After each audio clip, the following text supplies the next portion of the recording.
à contrario.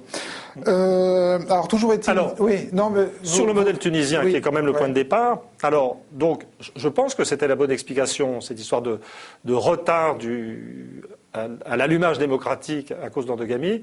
Je pense que c'est la bonne explication pour le monde arabe. N'empêche, ils ont démarré les premiers. Oui, mais ce qu'on n'avait pas vu, et là maintenant je vais faire une autocritique, je crois que ce qu'on n'avait pas vu dans l'analyse des données tunisiennes, c'est que si le taux global était fort, le taux par génération baissait à toute vitesse, en fait, le taux d'endogamie. Donc en fait, et c'est probablement vrai de beaucoup de sociétés arabes actuellement, et si on voulait, je veux dire, au stade actuel, les bons instruments prédictifs, c'est la fécondité, mais c'est aussi suivre les taux d'endogamie dans les divers pays arabes, ce qu'on peut faire avec les enquêtes récentes. D'accord. Il y a une logique statistique à voir que l'Égypte a été le pays qui a suivi ? Oui, mais alors, oui. C'est-à-dire que l'Égypte est un peu en retard sur la Tunisie pour ce qui concerne le taux d'alphabétisation, mais c'est très élevé. C'est aussi tout à fait au-delà de ce qu'étaient les taux d'alphabétisation anglais, français, russe ou iranien au moment de leur révolution. Mais la fécondité, elle est un peu plus élevée, qu'en Tunisie. C'est-à-dire que nous, quand on écrivait, elle était un peu supérieure à 3. Maintenant, les statistiques de l'ONU disent que c'est passé un peu en dessous de 3. Et comme je suis un co-auteur très loyal, je dirais que Youssef n'est pas complètement d'accord et pense que c'est toujours un peu au-dessus de 3. Les querelles de démographes sont terribles. Là, je suis moi hors de mon démographe. Par contre, ce dont je suis sûr, c'est que l'évolution de l'endogamie est vraiment très intéressante en Égypte. C'est-à-dire que l'Égypte n'est pas un pays arabe, ça a 80 millions d'habitants, c'est le pays arabe le plus important démographiquement et je dirais géopolitiquement. Mais sur cette variable fondamentale de l'endogamie, ce n'est pas un pays arabe standard. C'est-à-dire qu'il partait de 25%, ce qui est 10% de moins que l'Arabie saoudite ou la Tunisie. Et surtout, dans les 20 dernières années, toutes les enquêtes que nous appelons familièrement les enquêtes DHS, Development and Health Service, montrent un effondrement de l'endogamie en Tunisie qui est tombé à des niveaux... En Égypte, oui, en Égypte, qui est tombé à des niveaux de l'ordre de 15%. Et si vous prenez la basse Égypte, ça va être encore plus spectaculaire parce que les différences régionaux. Et ça, c'est une évolution. Alors, c'est toujours pareil. C'est vrai qu'on peut. Ça serait injuste de demander à des non-spécialistes d'avoir foi en des données, etc. Mais moi, je peux vous dire, pour moi qui ai collationné des taux de mariage endogame sur l'ensemble de la planète à diverses époques, c'est une évolution vraiment culturelle étonnante. Oui. Et c'est pour ça que, quoi qu'il se passe en Égypte, parce que c'est toujours pareil, les révolutions, ça démarre, on fiche en l'air le système, et puis ensuite, il y a les troubles, les périodes de stabilisation, ça ne va pas tout seul. Entre la Révolution française et la Troisième République, il y a eu un petit moment, et pas mal de dictatures. Un tout petit siècle. Ouais, un petit siècle. À mon avis, ça ira beaucoup mieux et beaucoup plus vite pour les pays arabes. Tout est compressé, comprimé en termes de, d'événementiel, mais les taux d'endogamie, on n'ose plus dire endogamie à 15%. L'effondrement des taux de mariage entre cousins égyptiens nous indique que la société égyptienne est en train de se transformer d'une façon stupéfiante et que la société sera plus individualiste et libérale, quelle que soit la forme transitoire du régime politique. Ok, alors toujours est-il que cette prophétie, après deux autres prophéties préalables qui ont marqué votre carrière, alors je rappelle pour faire court que vous aviez prévu l'effondrement... Je vais essayer de garder un air modeste. Et essayez, on va voir si vous y arrivez, l'effondrement et la dislocation de l'Empire soviétique, ça c'est la première. Ouais. Et ensuite que vous aviez prédit le déclin de l'Empire américain, ça c'est la deuxième. Je vous avais d'ailleurs reçu pour ce livre, Arrêt sur image à l'époque, qui était sur France 5. Tout ça vous fait fréquemment qualifier de prophète. Ouais. Et donc, Anne-Sophie s'est demandé, un prophète, c'est quoi ? Okay, le reste ne me gêne pas. Pour tester un peu vos capacités de prophète, on va vous interroger sur quelques pays dans lesquels les mouvements révolutionnaires, pour l'instant, n'ont pas pris l'ampleur qu'ils ont pris en Tunisie ou en Égypte, en commençant par le Maghreb d'expression française, c'est-à-dire l'Algérie et le Maroc. Là, comment vous voyez les choses ? Je veux dire, c'est toujours pareil. Il faut bien distinguer. Là, en Tunisie, il y a eu une révolution qui a fait des morts, mais qui n'a pas, d'après ce qu'on a vu comme révolution dans le monde, ça n'a pas été extrêmement sanglant malgré tout. Et la plupart des paramètres qui ont permis les choses en Tunisie sont très proches au Maghreb. C'est-à-dire que les taux de fécondité sont un peu plus élevés. Ils sont à 2,3, 2,4. Là, vous parlez de l'Algérie et du Maroc. L'Algérie et le Maroc, pareil. L'Algérie doit être à peu près aussi alphabétisée que la Tunisie. Le Maroc, un peu moins, il y a un retard. Mais dans tous ces cas, il y a une sorte de communauté de niveau de développement qui tient en rapport avec la France. Parce qu'évidemment, le grand truc des gens qui nous bassinent avec des débats sur l'islam en France, c'est d'expliquer que les équilibres internes de la société française sont menacés par l'islam, etc. La réalité pour les historiens, etc., c'est que la France est menacée de rien du tout, elle est toute puissante parce qu'elle est très en avance technologiquement, etc. Mais que la réalité, c'est que l'influence de la civilisation française est énorme au Maghreb et que l'impact culturel français oui, historiquement, oui, mais encore aujourd'hui ? Non, historiquement non, et aujourd'hui oui. Alors, c'est-à-dire que, non, historiquement oui, je veux dire, il y a eu conquête, etc., et puis il y a eu la décolonisation, mais finalement, le contrôle de pays comme le Maroc et la Tunisie, je dirais, contrôle effectif politique, a été de très courte durée, en fait, pour la France. Oui.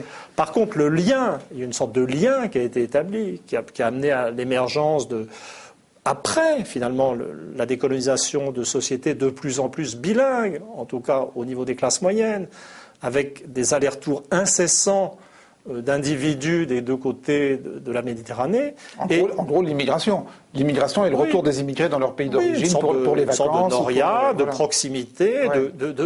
La réalité, c'est que la langue française a créé une sorte de communauté culturelle, mais entre deux mondes qui sont très différents sur le plan anthropologique. Et ça a créé un Maghreb qui est une position tout à fait particulière dans le monde arabe. C'est-à-dire que le Maghreb, Tunisie mise à part, était plutôt en retard sur le plan de l'alphabétisation. C'est la périphérie du monde arabe.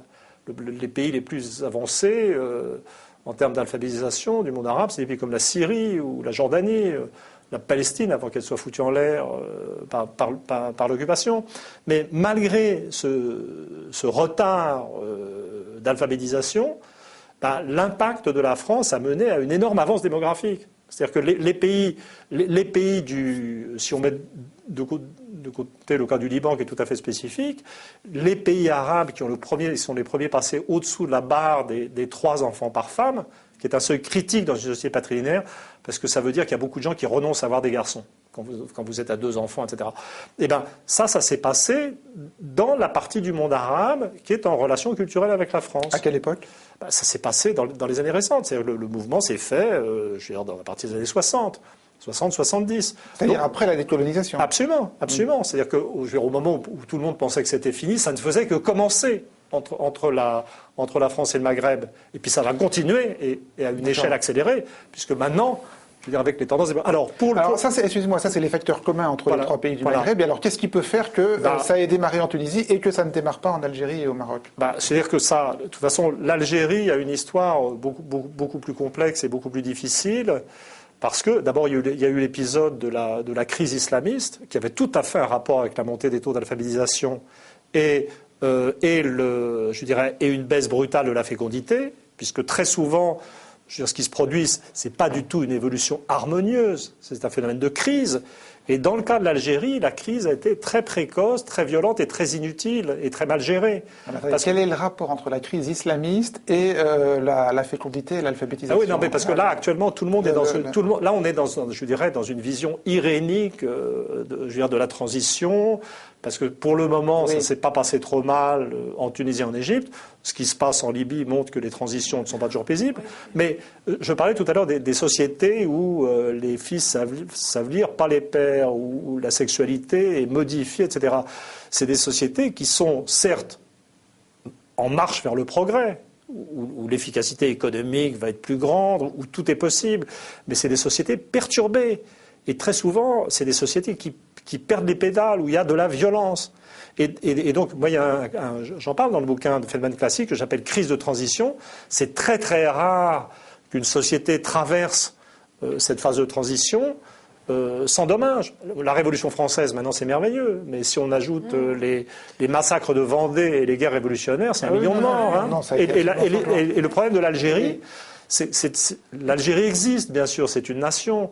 mais c'est une nation récente et qui, à mon avis, a été fondée par la guerre d'indépendance. Il n'y a pas grand-chose, en fait. Il y a des villes qui souvent ont été fondées par les Français. C'est une société un peu amorphe, on dirait anomique. Et donc, il y avait une sorte de fragilité intrinsèque qui explique cette espèce de violence, vraiment de dérapage.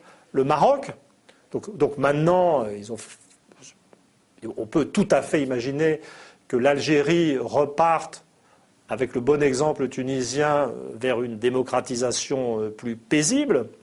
Mais bon, on ne sait pas. Le Maroc, c'est autre chose. Le Maroc a une vraie histoire. Il suffit de se promener au Maroc, c'est rempli de monuments historiques, de villes impériales. Il y a une monarchie.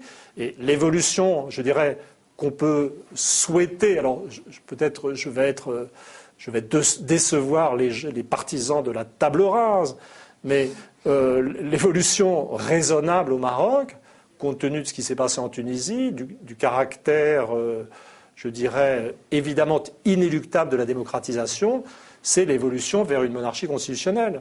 Mais je dois dire que... Non, mais attendez, moi, je ne vous demande pas ce que vous souhaitez. Je pense que ce que vous souhaitez n'a pas, si je peux me permettre, n'a pas grand intérêt. Je me demande ce que vous prédisez et ce que vous déduisez des observations que vous avez faites. Alors, quand je dis que je souhaite, c'est clair, ne vous en faites pas, je ne vis pas du tout avec le sentiment que je suis maître du monde. Ça va, mais je me permets de dire ce que je fais. C'est important pour moi le cas du Maroc, parce que je vais vous dire, en fait, avec Youssef Courbage, on a commencé à travailler sur le Maroc. C'est-à-dire qu'on avait fait une étude commandée par le gouvernement marocain dans lequel on avait été mis en contact avec des gens très sympas de la haute administration et dans lequel on avait fait une étude statistique. Alors là, c'était très détaillé. On était descendu au niveau provincial pour essayer d'expliquer au gouvernement marocain quelle était la signification culturelle et psychologique de la baisse de la fécondité au Maroc.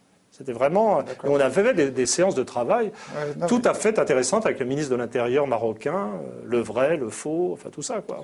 Alors, si je peux me permettre, parce que j'aime bien répéter mes questions quand j'ai pas de réponse. Pour l'instant, sur la question de savoir pourquoi l'Algérie et le Maroc n'ont pas démarré de processus révolutionnaire comparable à celui de la Tunisie, le démographe, l'historien, démographe, anthropologue, ce que vous voulez, si je comprends bien, n'a pas de réponse évidente. Pas de réponse évidente. Non, moi ce que j'ai entendu, c'est qu'ils étaient en crise. Ils étaient dans une crise de transition. Tout à fait. D'abord, c'est pas clair. Vous auriez le droit. D'abord, c'est pas clair du tout que la crise n'a pas déjà eu lieu sous une forme négative et ratée dans un premier temps en Algérie, à l'époque du fils. C'est ça. Donc c'est pas clair du tout que c'est pas clair du tout que la Tunisie est le premier événement. Ça serait d'ailleurs logique dans la mesure où l'Algérie est le pays qui est quelque part quand même le plus en interaction avec la France, et peut-être que même l'interaction, la baisse de fécondité, c'était trop violent pour un pays. Quant au Maroc, il y a une réponse très simple. Le Maroc est très en retard en termes de taux d'alphabétisation. Donc c'est donc on peut tout à fait. Et je vous fais une prédiction, et la prédiction conditionnelle sur ma préférence concernant la monarchie marocaine, quand même, j'y tiens. Je peux vous faire de la prédiction conditionnelle. Si les gens qui gouvernent le Maroc acceptent l'idée d'une évolution vers la démocratisation et la monarchie constitutionnelle, les choses se passeront bien. Et si elles ne l'acceptent pas, elles se passeront moins bien. Mais elles se passeront. D'accord. Les Émirats